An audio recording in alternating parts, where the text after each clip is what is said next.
RUNMODE podcast, the weekend edition. Yes. It's a little bit more free on this one. My name is Mohotjie. This is Madisha. And we love talking about running, but we love running more. So in this particular podcast, we speak about what happened over the weekend and just our experiences personally on our training. You know, this past weekend was the Two Oceans Marathon, the 2025 Total Sports Two Oceans Marathon, a very long name. And I went to go run. Madisha also ran his own Two Oceans Marathon. Oh man, what did you do this weekend? Yeah, we did our own Two Oceans Marathon. Yeah. There was no ocean. Oh. There was no ocean. You did no oceans, Two Oceans Marathon. Yeah, there is this thing, FOMO. Yeah, yeah, FOMO. Fear of missing out. Yeah. Madisha has fear. I've never thought you had fear of anything. No, we can't be. We couldn't be seated watching you run. Yeah. You're running 56 and we on the couch watching you run and cheering you up. No, that is the jealous that we want runners to have. Yeah. Because we're running there, then we organized our own 50 kilometers and we called the FOMO Two Oceans Marathon. Fantastic. Yes, then we started somewhere in Strava and we ended up there. And now, fortunately, we were able to do 55 and one did 56. Majority did 50. And that was a good training. Yeah. That was a good training because you need an ultra before the comrades. What were you guys training? I mean, yes, you joked that you didn't want to see the runners running up and down Chapman's Peak, but what were you guys training? Endurance? Were you testing out your nutrition strategy? Were you checking out your shoes? What were you guys training? I told them to use what they're going to use at comrades. Now is the time to use what we're going to use at comrades. True. Yes, I'm not saying when they reach the expo then and they see something that they say they can make them to run super runners and they don't buy, but you need to use what you are going to use there. Yeah. And at the same time, your body will feel somehow after you have passed 42. All of us after 42 kilometers. After 42 kilometers, you know that we are getting into the new 42. Yeah, we speak about it more in the main conversation episode. Yes, so now later. That's what we did. Testing the body, yeah, how long it can run. And we said 6 hours at least is what you can do. This was a 6-hour long run basically. Yes. Yeah. This Ultra is the one before the 60 that is going to be done on the 3rd of May. Oh, before the famous 60 kilometer run, yeah. Yes, but that famous 60 kilometers is going to be after the Lost Corp. Yes. There's an ultra. So you're doing 55, Lost Corp 50. A week after Lost Corp, you're doing another 60 kilometers. No, so one will have to give way. Okay, so one will have to give way. Which one is giving way? Or you reduce the mileage on that other one. On the last one. Yeah, because Lost Corp is in your heart. Yes, I think you won't leave Lost Corp. Yeah, but your body, what I felt is after 50, because I did 55. Yeah. Then I started to feel some pain somewhere that I never felt. So that is important for a runner. For a runner to do an ultra that is not forced before they go to the comrades. A slow run. Not very slow. Our pace was 6. Oh, 6, no, that's not 6, slow. 10, No, that's not slow. No, 6, 10. We were trying to make them to fine tune them to have pace for the comrades. How many people ran with you? No, 6, 10 is not. It's very slow. How many people were running with you? How many people could keep up with a 6-minute pace? No, we were something like maybe 15, but eventually, somewhere after 30, 20 or 30, we broke into 2. The friends you start with are not the friends you finish with. Yeah. And there will be the ones that are going to be in front, but what I like is most of them finished. Yeah, yes. They finished the course. Yes, and when they finish with those paces, it means it's their paces, but what is there is they finished. Yeah. And they put their bodies on the line or on 50. Yeah. So that is what happened during the weekend. And you were in Cape Town. Yeah, I was in Cape Town. Yeah, you let Gerda win. No, the woman. The woman always let Gerda win. Let Gerda win. The woman, I was telling a friend that, you see, in the men's category, you'll never get a runner winning it twice or 3 times. No. Never. No. It's only... Konkolo was saying that I'm the head of the table, that I'll come back now. And they were looking at him. Did you see how this is? Yeah. And Gerda trains a lot. I followed her because I'm friends with her on Facebook. She was in are you friends with her on Facebook or on Facebook in real life? No, Facebook, not real life. But if I can have an opportunity of meeting her, we'll be friends by force. Yeah. Then, I saw her training at Darstrom. Yeah. That is in Mpumalanga. It's high altitude. Yeah, high altitude. Yeah. The thing with Gerda is she trains alone. Yeah. Yeah, with the partner. So now they supported, she chose a certain farm there. Yeah. Then she was trained there on gravel, on tar road. Yeah. And Gerda doesn't race anyone. She races herself. She races her past results. Yeah, the past. Yeah, her past results. That is a good thing about her. It's a very. She doesn't look up. That is why she's smiling when she's. She doesn't care. And all the top 10 men are chasing the next person. Like a pack of hyenas, my man. Yes, and after the race, she was saying that, no, I know that there was this lady from Kenya. Yeah. She is the one that she knew that this one will give me a hard time. And that third one from Lesotho. Yeah. But when they went to Chapman's Peak, she was finished. She didn't see them. Then that is why she didn't break the record. She said, because they were not there. Oh, because I just started to run.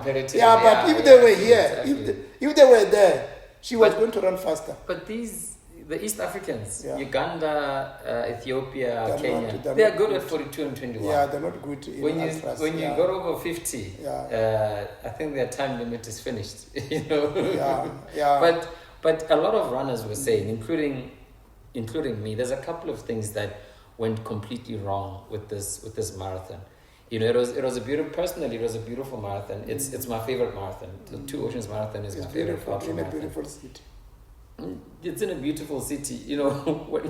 Whenever you hear descriptions speaking about the beautiful scenery and about how you're looking at the beautiful nature, you must know there's hills there. Yeah. You must know there's a hell of a lot of hills. It's like Taffy's got scenery. Yeah. But it will kill you.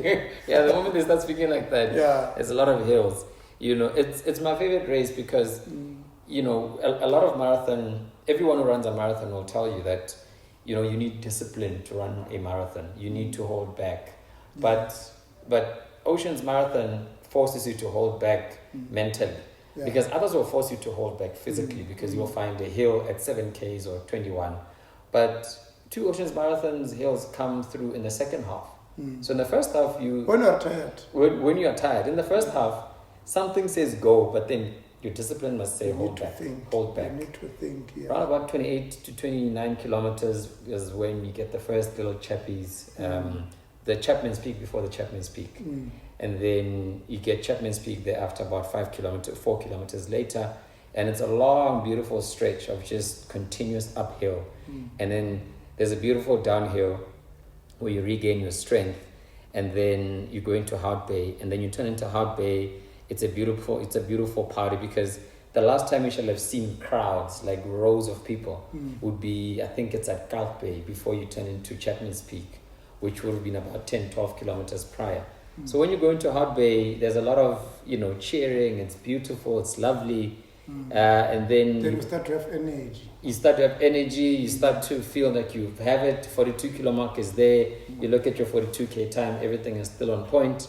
At about 43 to 44 kilometers, you step into Constantia Neck. Yeah. And that is the toughest hill. It's similar to Mohotjie Kloof. It's just longer. Then it gives you a choke slam. Yeah, no, it holds you by the neck. It gives you a choke slam. It throws you down like a choke slam. Yeah. But one of the biggest complaints is that between the 42K mark or between Hout Bay and the top of Constantia Neck, there's no water points. I saw one of these realtor house people who sell houses. I saw one of their brands there. I'm not going to mention the name, but the runners who passed there saw it. I saw the brand there, and as a runner, when you see flags, you know there is water. This is you're in a desert, my man. This is an oasis, and then people are just cheering. There's people dancing, and you're thinking, how? But then what are you guys doing here? Yeah. The same thing happened with the purple betting company. We saw their group as well. We thought, what the hell is going on here? So the water point was a big problem. But a very beautiful thing with the race was there was not much wind. Cape Town being a coastal city, the wind is unpredictable and the direction of it is unpredictable because it comes from the ocean. So Cape Town being, a windy city, the weather is unpredictable, the wind is unpredictable. Your Sanlam and your, I think, Cape Peninsula and all those marathons, they run up and down the coastal hills. Normally, in the first 21 kilometers, the first half, the part one of the first half of Oceans, there's a lot of, especially when you're approaching Gulf Bay, there's a lot of winds that will be going in the opposite direction, headwinds. This time there were no winds at all. It was it was beautiful. It was as if you're being set up. It was a continuous setup, So that was a very beautiful thing. All around to Muizenberg and to Gulf Bay and to Hout Bay and all these other places coming back, there were minimal winds. So that was not the issue.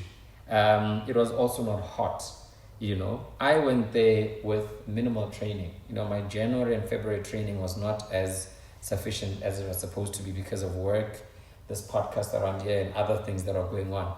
But so when I went in, I didn't want to push too hard, which is why I'm fully recovered now. I didn't want to push too hard, but I went and I got, I think it was 19 minutes slower than I did last year and 10 minutes slower than I did the previous year before then, 2023. So it was not a bad attempt in that, but obviously training could have done better. I could have done better with better training. But what I did get out of it, the biggest thing I got out of it, is a nutrition strategy for Comrades Marathon. Because previously I would consume the gels and other forms of race nutrition. But now I've figured out a formula of when to eat the solids, the carbs, and the carbs that I'm talking about would be a potato or drinking macheru, any of those two, and then when to take the race nutrition and which race nutrition, because sometimes you get something for the cramps, sometimes you get something for the power. So what I do now is I don't go beyond 40 minutes or 50 minutes, 40 to 50 minutes. That's when I consume something solid. And then immediately after that, another 15 minutes, I'm going to consume the race carbs, which would be the energy gels. And then every hour, I'm taking something for the muscle cramps. And because of that, I had 0 cramps, and my recovery was almost like a day long. After a day, I was feeling okay. I went for a recovery run yesterday. I went for another run this morning in the rain, unfortunately. And I'm not feeling anything, the delayed onset of muscle, it wasn't there. I was feeling it on Sunday afternoon, Sunday evening. I was feeling a bit of stiffness, but Monday morning, everything seemed to be back to normal. I walked for about 30 minutes to feel it. Nothing was coming up. So Tuesday I decided, let me get back to running. But overall, Oceans Marathon is Oceans Marathon, man. They're going through a hell of a lot of things. Someone was complaining about their t-shirt design, saying the past 2 years they gave us beautiful shirts and now they have a technical sponsor. And, the t-shirt thing is no problem. The problem is to run. I'm talking about frivolous things that people are talking about. But the big thing. Yes. There were problems of water. Is the water, yeah. Problem of t-shirts, and people will go back again next year. Yeah. The same way we get taffy and it kills us, and we say no. Why did these people put this race here now? Who thought now? But after that, then Tamil Hill. I'm coming to Taffy next year. Yeah, okay. Yeah, next year I'm not going to Cosmos. I'm going to Taffy next year. Congratulations for finishing Taffy. In advance. Not congratulations for the pain. We pay for the pain. Every time we subscribe to a marathon, we pay for the pain, not for the t-shirts. Yeah. Yes. All right. I think we can shut it down. All right. But before we do, just for info on the next episode, we speak about Comrades Marathon update. We speak about running talent versus running skill. They're quite supposed to get on running. We speak about novice runners, how to navigate your way as a novice runner, how to basically seek advice and better mentorship and guidance as a novice runner, so that you don't make bad mistakes. You make only mistakes that will make you grow. When we speak about your weekly running mileage, how to structure the whole thing. And then our revolving topic is recovery. So that's in the RUNMODE podcast episode number 12. This is the weekend edition of RUNMODE. Madisha, man, let's shut it down. Thanks. We must keep running. Sure. Awesome stuff. Yeah, we're good.